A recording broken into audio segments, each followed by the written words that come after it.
course. Everyone loves Jared. It's very loud. Of course, of course, of course.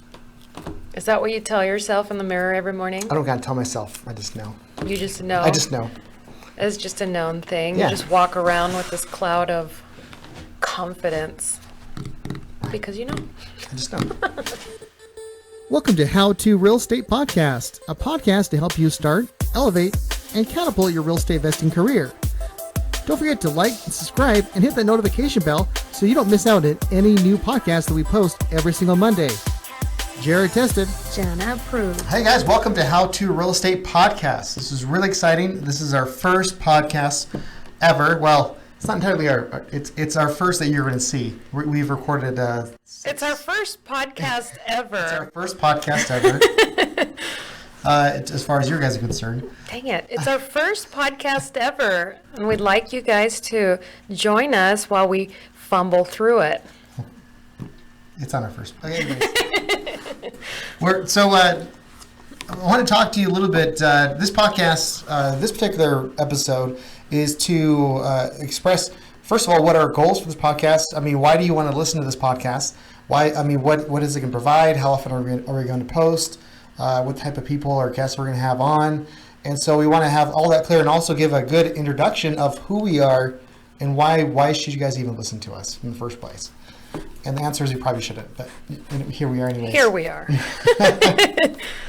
So one of our goals is to first, for all the newbies out there, to help them start investing in real estate.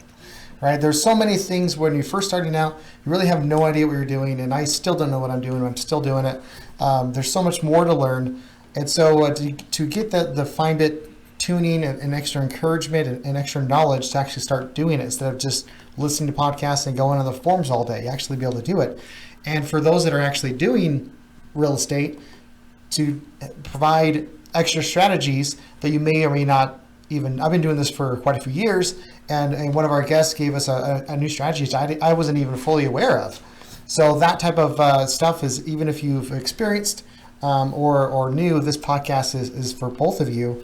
So to, like I said before, or like I say in other videos, to help start, elevate, and catapult your real estate investing career. I think it's good to get different perspectives too. Yeah. You get, sometimes it is the same idea that we know, but somebody has a different way of approaching it, which has been interesting to see. So Right. How often are we going to post, do you think? every Monday. Every Monday. Every Monday to get your week started, you're going to listen to us. Hopefully. No, hopefully. You're going to listen to us. No, hopefully. He have to. knows. He's confident Yeah. that you're going to listen. But yeah, you can find us on howtorealestatepodcast.com. We will have all the episodes listed on there. You can get information on the guests that we have too. All their contact information is going to be in the show notes. Yeah. Where else could they find the podcast as well? On YouTube. Yes. On YouTube. You can find it on the How to Real Estate channel, which there also will be a link on the howtorealestatepodcast.com website. Yeah. So if you do want to see, because there is other content on the YouTube channel, podcast, we will be interviewing guests, and this will be the platform for that. But Jared has his own thing that he does on the YouTube channel. That's right. Provides a lot of knowledge, a lot of content for all the newbies and people that are just wanting more tips on finding leads and how to do deals. Right. Yeah, definitely.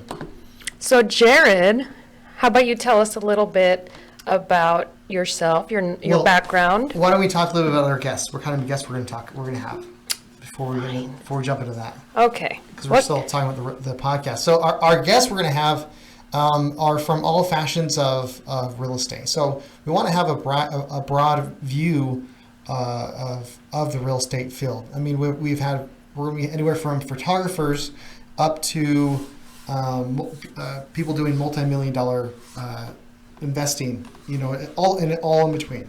So people that have certain niches, as an example, like virtual wholesaling, or that are lenders. Commercial real estate commercial real agents, estate agents, well, just investors. appraisals. We're not gonna have too many agents here. Appraisers, yeah. So finding out and actually getting when you're talking to the professionals that you have to use anyways to find out what their view on certain things, right? So even talking to an appraiser, like what is the appraiser looking for? I mean, what is something that I can do as I'm walking through properties, Or picking up properties. yeah, exactly. Making sure that the comps are going to be good. Yeah. Understanding how that whole world works, how every facet works helps you tremendously when you're picking up investment properties Yeah. in general. So Yeah, that's kind of a little important. Yeah, a little bit, just Yeah. a little. yeah. When you got a lot of when you have a couple $100,000 on the line when you're doing a property, that's kind of a Important. yeah. You want to know what you're doing. Yeah. You don't want to lose, especially on your first deal, you don't want to Sure. lose a lot of money. A lot of money. A lot of money. Yes. Like $50,000 or something Something like that. Something like that. Some people do that. Yes. Not us. Yes. Well, one of us. One of us. Not us. But that's a good learning experience. Very It was. expensive, It was. but you learned, didn't you? I lost, just so the listeners let you know, I did lose $50,000 on my first deal. Ouch. It was it wasn't just it was probably took like 2 years for everything to go to fruition. It was just a big, maybe one of these podcasts we'll talk about it and I'll go into detail on how I lost $50,000.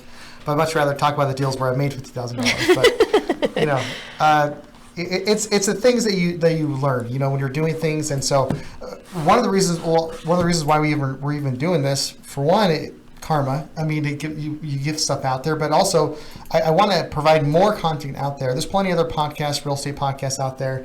There's plenty of other, YouTube channels.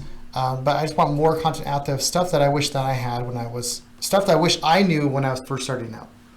Yeah, this world is pretty intimidating, especially for people that are just starting off. So I think having a variety of guests on the show from different backgrounds too, and see how it all came about for them. I think that's interesting to see, and hopefully it gives a little courage to the listeners to try something or at least reach out and see what questions we could answer. Oh yeah, definitely. Yeah. So you guys have any questions as far as what do you want to know about real estate? What type of even professional you want on here? That please let us know. I mean, absolutely.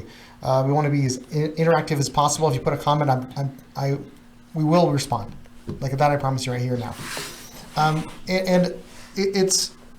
Doing a podcast is very time consuming. Doing YouTube channels is very time consuming.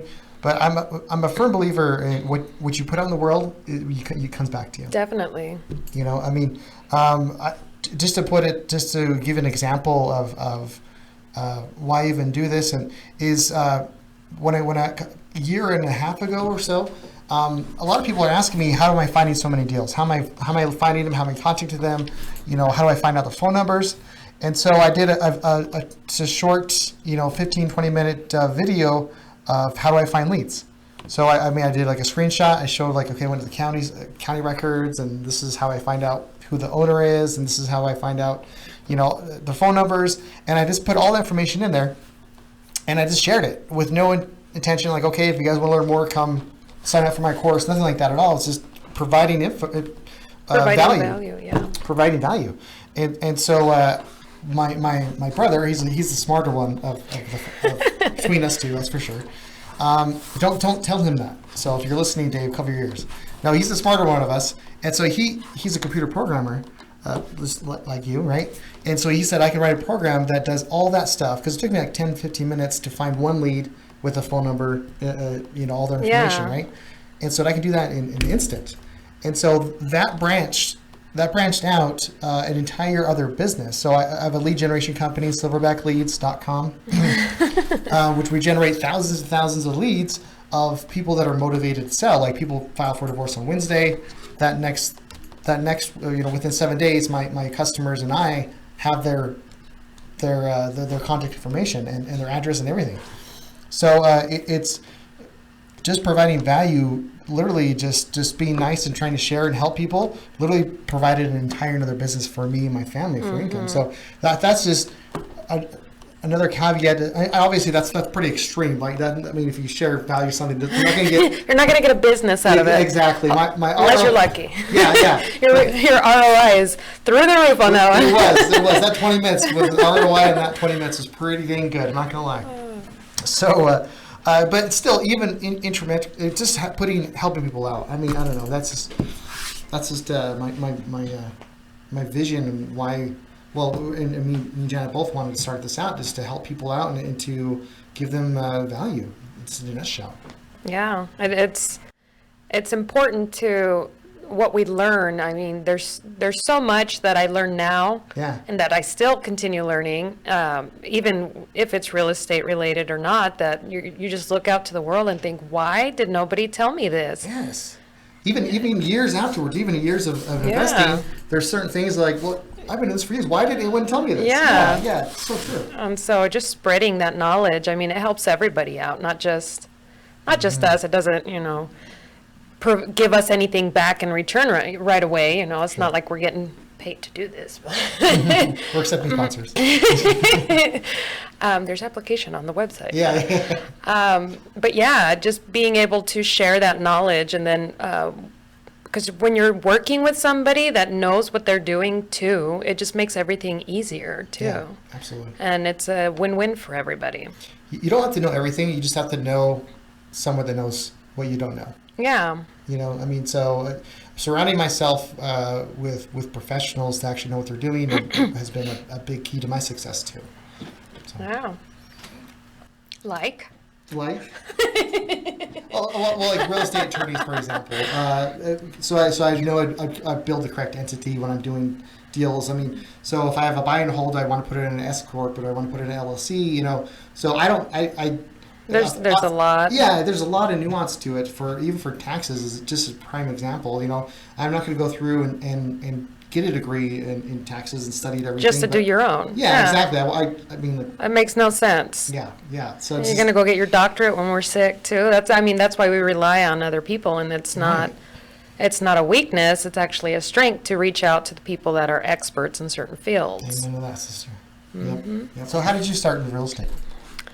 I started in real estate. Well, my background is in computer science, so I used to manage networks for small companies, websites, databases, all that good stuff, which I still enjoy doing. But I wanted to do something. I wanted to have the freedom to stay at home with my kids, and I thought that I could do that with real estate as an agent.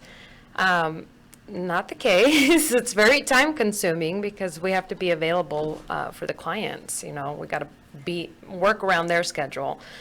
So that was something that I wasn't aware of, but here I am. I'm an agent, and I actually do enjoy it. I love walking through all these lovely homes out there, taking all these people out and seeing their faces light up when they see something that they didn't think that they could ever achieve, buying a house. And so I was in real estate I've been in real estate for a little over 4 years. Just this year, I decided to start investing because last year I sold one of my properties to a real estate investor just because of the situation. Not everybody falls in this particular situation, but it was just the house needed repairs. The sellers just weren't able to make the payments, and there was just a tricky situation where I couldn't list this property. But me as an agent, that's all I knew, is just listing properties. So I reached out to this investor. They bought the property. Everything went smoothly. They knew what they were doing, and I went, wow, I need to do what they're doing. So this year I decided to work with them, and here I am now. So it's been it's nice now that I have more options to provide to my clients. Yeah, no, absolutely. And you understand that because you got your real estate agent or real estate license just recently too. Yes. So you're backwards. You went from investor to agent. How'd that happen? So I've been investing for quite a few years now. I focused on, when I first started was I had a buy and hold which went horrible, but then I went to fix and flips, and then into wholesaling. And I spent like a good year studying multifamily too. So I mean, I kind of had a long progression. I actually did get my license, even despite that I absolutely loathed and hated realtors. Like absolutely, and I was not. I was very vocal of my feelings of realtors. So I mean, obviously, present company excluded. The vast majority, the vast majority, but I mean, I just didn't like them. I thought they were overly confident and didn't really know what they were talking about. You asked for the elbow, they just didn't know. See, and that's kind of the same thing that the agents think about Yes, the investors is just money hungry. Yeah, they're money hungry. They waste their time. I mean, because there are a lot of like investors that really don't know what they're doing, and so they'll fill out contracts all wrong. And then, so from an agent standpoint, I can see why a lot of agents are like, oh, another investor. You know, I get that totally. It's just, and on the other side, us investors would get to. I cannot tell you how many deals have been just lost because of a realtor. Okay, let me put it that way. Okay, An uneducated agent. Uneducated agent, even though they'll tell you they're smarter than me, which in many cases they might be, but not in that particular category. So it was it's just pulling my hair out. Like are you allergic to money?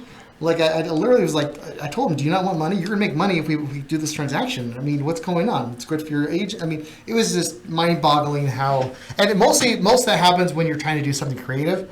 And so because again, I shouldn't be so hard on the realtors, to be perfectly honest, because when you don't know something, you just don't know if it's, and you have a fiduciary responsibility to take care of your client. If you don't know it, then like, oh well, I better not, because I don't want to hurt my clients and all. Right. And that could be the case for, I think, majority. I think other ones are just stupid either way.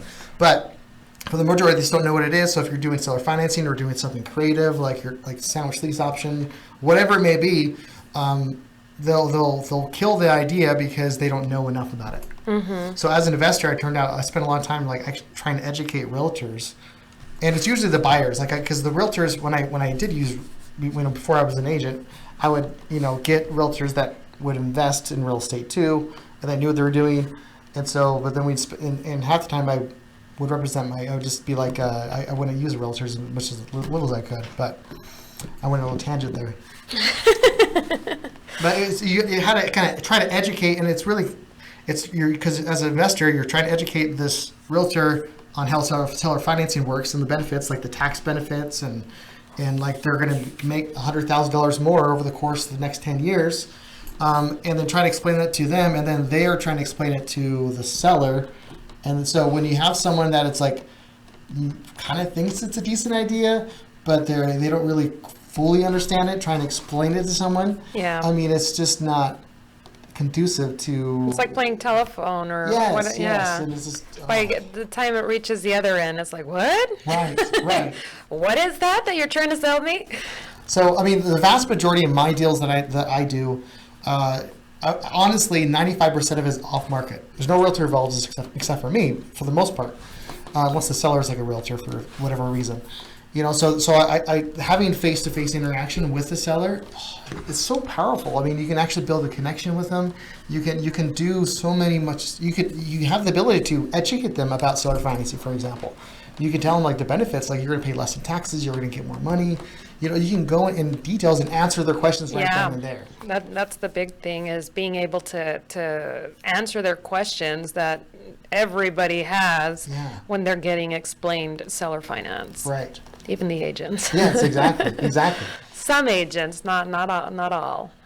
And that's why off-market deals is 100% way to go. And the one thing I've become as a lead generation expert. I mean, honestly, not to boast or anything, but just finding people that are in distress and help them. Like providing that karma thing that we talked about before. When you help someone, it's make a win-win scenario. So back to your original question, which I totally steered from. What was it again? Yeah. What day is it? How long is it? 3 weeks later. So I've gotten my real estate license recently, the past month to 6 weeks or so, maybe almost 2 months now, who knows how long. The reason why I did it is because we are in as of right now, the end of this is the end of 2019. We're about to start 2020 or 2020. The market is in the biggest bull market in history. It's just going up and up and up, right? And so the market it gets pretty crazy. So when I find someone that's in some sort of need, and maybe they have a month or two to sell the property, so maybe they're in a dire situation, but it's not super urgent for that time. Right. And I can give them an offer for $250,000, but if they put it on the market, they can get $300,000.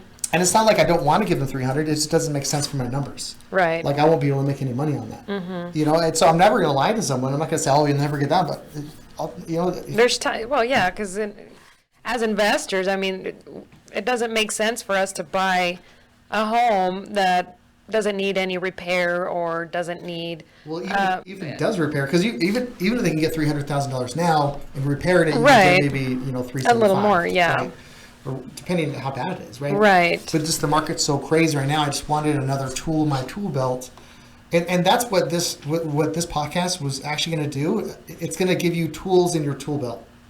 Each Right. podcast is to give you another tool which you can pull out to fit whatever situation you need. So with me having a real estate license, I can I have to disclose I'm a realtor, right? And I tell them but my intention is to purchase the property. So I can give them several options. Like, this is my cash offer. This is if we did creative financing. Even if we did like a lease option. I can give them all these options. And if that doesn't work out for them because maybe they don't need to sell, or just they need to get more out of it, or whatever they need. Like, okay, well, give me 30 days and I'll list it for you. We'll see if we can get that $300,000 for you. So one, I'm getting that commission, which is cool, great.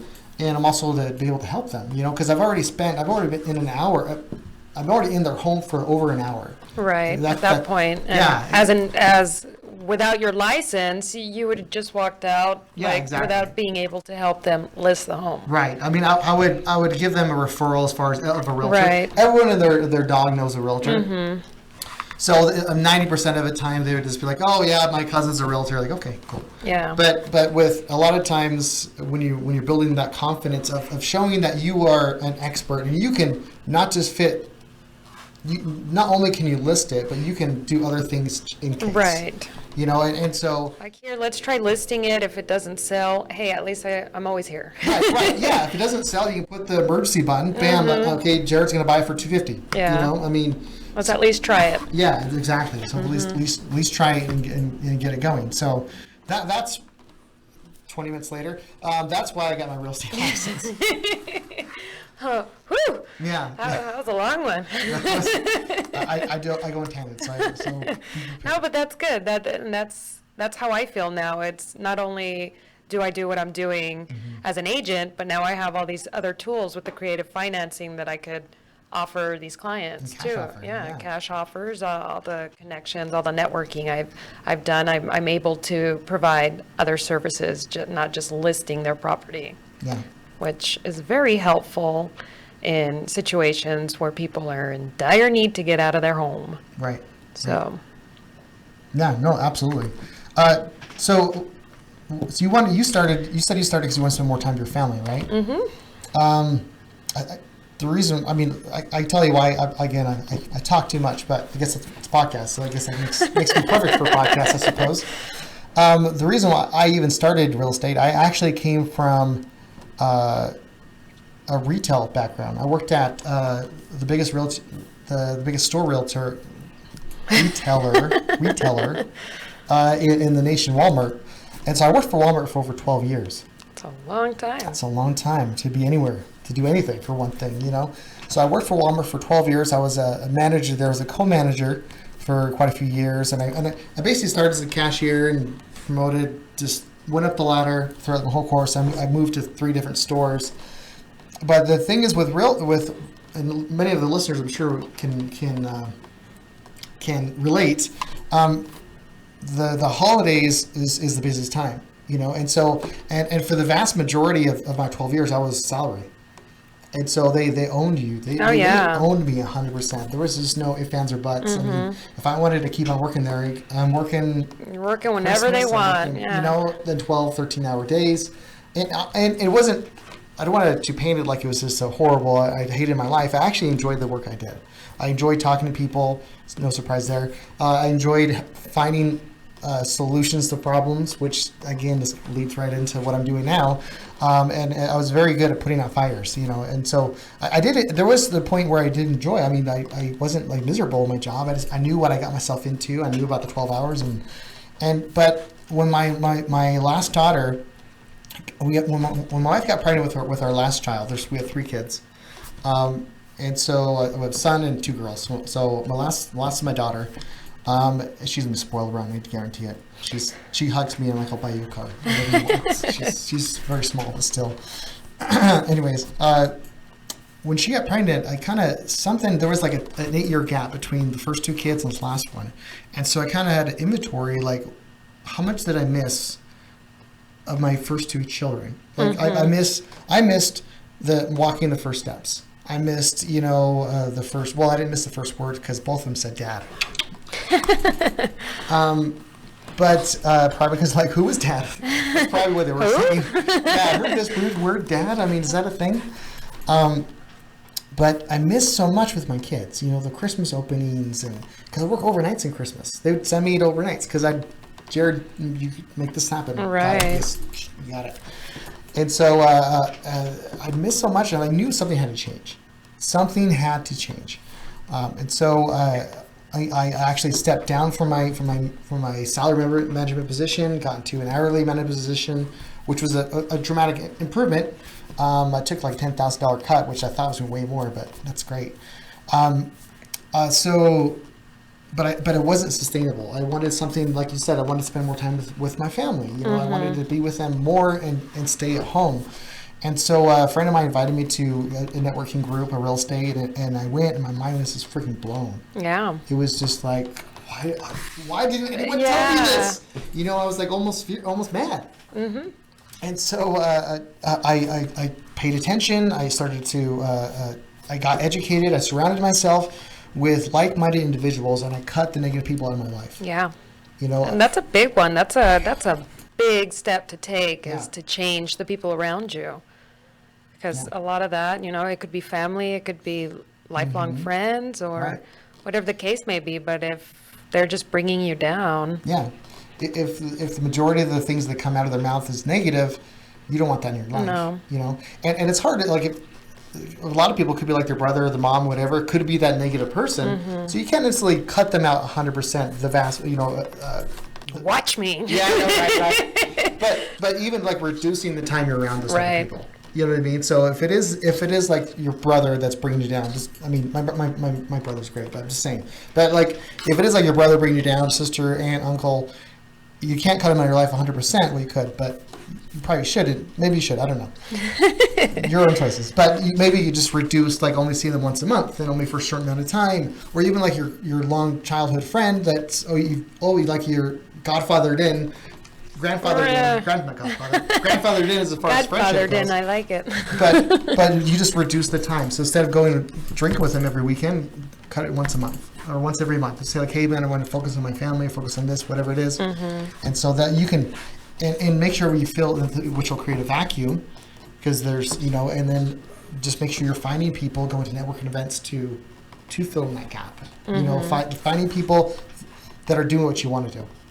Right. And so finding people that are doing those flips, that are doing those, or maybe you're doing flips now, but you want to scale your business. So you want to find people that are instead of doing one flip at a time, they're doing 20 at a time. Mm-hmm. Like, how are they doing? You want to be around them. You want to provide them value, so maybe some of their knowledge trickles down. Mm-hmm. But anyway, so that I started doing that, right? So I started to again, tangents. So I started to get into real estate investing. Started to learn. I made a big mistake. I didn't listen to the classes and the things that I've learned, my other mentors. I thought I can do things. I got this, no worries. And that's how I lost $50,000, which I'm not going to go into a ton of detail now, because that's like an entire podcast on its own. So I didn't. I believe it. Yeah. And so I lost a lot of money in that particular deal.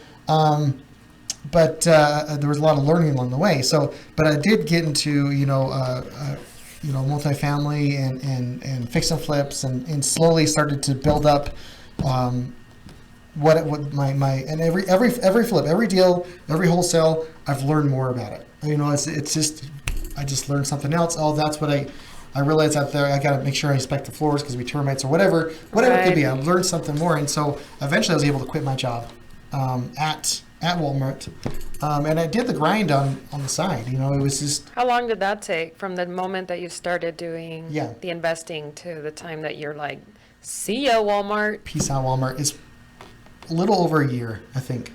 A little over a year. And so, and I started this, I think actually was a salary member manager when I first started this, before I actually stepped down to just an hourly. I was only working 40 hours a week. But I was, I started that, and then it was just every moment I had, I was either like watching a class, getting some sort of education, listening to podcasts like this, YouTube videos, YouTube University, and also there was I purchased a real estate education, and so I was watching the classes on that, and I was doing a lot of things to educate myself along the way. Like there was, we had walkie-talkies at Walmart, and so Right. and I was, even as a department manager, I still had my walkie-talkie, but I had my headset in from my phone. And so I would listen to podcasts. I would listen to my real estate classes, education courses, and everyone thought it was my walkie-talkie. So for like 8 hours a day, I was able to just listen to real What estate happened stuff. to the people that you worked with that needed your help? They stopped calling me because they're like, Jared, I'm trying to get in the walkie for an hour. Oh, gee, I'm sorry, my battery's just not working right now. They got to the point where they stopped talking. They just stopped calling me. Like, why are you aware of that? Like, So you were like weaning yourself, or you were trying to wean them off of Yes. you Well, by that time. People will do what you train them to do, what you allow them to do. So Right. if they're calling you for and so I at that time I was a department manager, but so the other managers, like, I knew more than they did. I had more experience. The vast majority. No, I can't be that arrogant, even though it's easy for me to be. But anyways, I knew Comes so naturally. I was been in the thick of it for so long. So a lot of the managers would use me like, oh, can you teach this person to this, that. And so it wasn't necessarily my job title. I still would do it, but this goes in real estate. That's why I'm bringing this up. But you train people on how you want to. People will respond to you in the way that you train them, by what you allow. Right. So, like if you're wholesaling, if you allow them to nitpick your deal or whatever, say no, this is how it is. If you want it, take it. If no, don't take it. But if that's how you take it, that's how they're gonna. Okay, I know when I buy a wholesale deal from Jared, it's gonna be X, Y, and Z. Okay, but if they start nitpicking it, oh man, I know we need a discount over here, there. If I go, oh well, let me see what I can do. Certain things. If I allow that to happen, then that's how they're gonna behave. Yeah, you got to set boundaries. Right, Yeah. and it's not just being a dick about it. No, but it's just it's like this is the business. The expectations. This is what. Yeah. Yeah, good. Yeah, that's in every facet of your life. yeah. There should be boundaries and expectations in place. Right, exactly. So, just understanding what you want to do, because like when you start doing like one thing, I'll be nice to this person. Yeah, I'll see. I'll do something extra for them. But then you're setting that standard. Mm-hmm. You know what I mean? So, find out what you don't want to do forever. When you're doing like a transaction, like for example, if you're wholesaling, what do you want to do? Not want to do every single wholesale transaction, okay? And just never allow that. Yep. Just never. It even means passing a deal. There's abundance mindset. But, anyways, so back to how I started with real estate. Starting back to the beginning. Yeah. So golly, okay, yeah. So I got educated, right? Mm-hmm. So I spent every waking moment learning and listening to podcasts like this, and doing all sorts of and taking actions. So I wasn't just learning. I wasn't just listening to stuff. I would like watch a class on lead generation, like how to find a deal. Mm-hmm. So as soon as I watched that, or during, I was like, because it's like an 8-hour class, so I would listen to this class, and he would say, okay, go to the courthouse and look for X, Y, and Z. So that next day, I went to the courthouse, and Which, by the way, the first time I went to the wrong building, and I was like, hey, I'm looking for probate records. I mean, probate what? Why do you want that? Like, I don't, because I want it. I was told I needed it. Yeah, there's some guy on the TV told me I needed it, so I'm coming to get it. Hey, police. Yeah. A stalker. Now, and it was just, and then I finally figured out the right building, and I was able to get the information. I asked a ton of questions, and so just taking the small actions. And I remember even driving out to those first probate deals I was looking at, and because I drive out there and I would like take pictures of an empty house, and like people are looking at me weird, and I'm starting away because it's so nice. But it was fun. It's new, yeah. And but that's the thing. I think fear stops a lot of people, especially with real estate. I mean, investing in real estate, that sounds scary. Well, yeah, and the thing is, like, people talk about courage. Like, I don't have enough courage to do it, or I have fear. Mm-hmm. Courage doesn't mean you don't have fear. Courage means you just take action in spite of your fear. Mm-hmm. So that fear will be there, especially when you first start anything. The fear is going to be there. Oh, well, always, yeah. Without a doubt. Now, whether you take action because of the fear, or not, whether you take action even though there's fear, that's when the courage comes in place. You know, so just knowing that. What's the worst thing? I mean, like when I've talked to this guy. I get another tangent. I talked to this guy where he's a long podcast. I know. He's been doing it he told me he's been doing real estate investing for 2 years, but he hasn't done a deal. He hasn't done a deal. Right? He's been trying to get the right script. He's trying to find the right.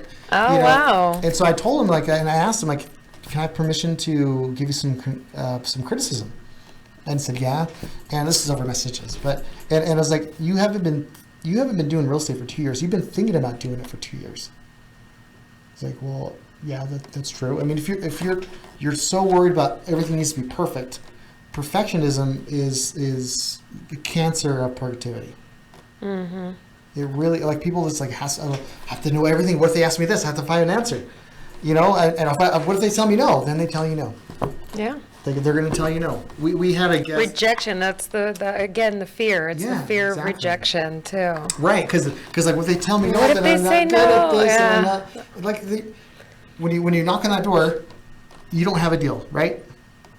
When they tell you no, do you still don't have a deal? So you didn't. What did you lose? You actually gain. Nothing. You actually gain knowledge, experience. So you don't lose at all. Yeah, but I like that. That is point. That's a very, very good point. You're gaining. Yeah. No, it's incredible. You know, so that's what I did, and I was terrified. And this may sound weird to a lot of people that actually that's know me, but I'm actually an introvert. No. I am. I'm leaving. I know. But I've learned how to be an extrovert. So it just takes more mental energy. Like if I'm in a party, if I just have my own choice, my own will. Well, I don't always have my own choice and will. But if I have my preference, I would rather just sit in the corner and not like I'm like, oh well, I'm so worried. I'd be very happy. I'm very comfortable with myself and having my own company.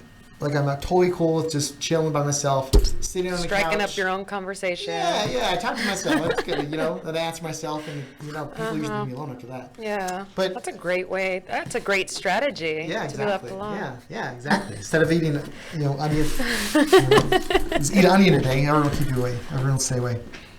But so I'm very comfortable. That's like my go-to, love to. However, I've learned that talking to people and to interacting with other people brings me more value to me personally. And I can bring value to other people as well. So I've learned over decades of how to take myself from this very shy boy,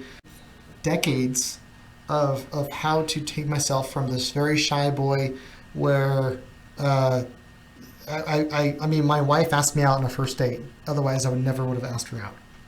You know, because she was just so beautiful. It's just my league and where she was at. I was just like, you're like, what? Yeah, this ain't anything. It's not a thing. You know, but I mean, past 20 years, and honestly, I can credit a lot of this to being a manager in retail and having to talking to people and finding what I enjoy. So, point being, if you're an introvert and that's the one thing that terrifies you. You can train yourself. You can train, and what drives me nuts when people say things like, oh, well, I'm not a salesperson. I don't have the skills to negotiate. No, neither did I. Neither did you, right, when you first started, right? You learn as you go too. I mean, you can't be prepared for every situation out there Right. either. I mean, there's times where I get asked questions and I'm like, you don't know what to respond because Yeah, it's like, I don't know, but I'll I find don't out. know. I'll be right back. So how, when you first started, I'm talking to you, so I'm turning back over to you a little bit. So when you first started, as a realtor, were you super confident? I mean, Oh, hell no. How did you get over that?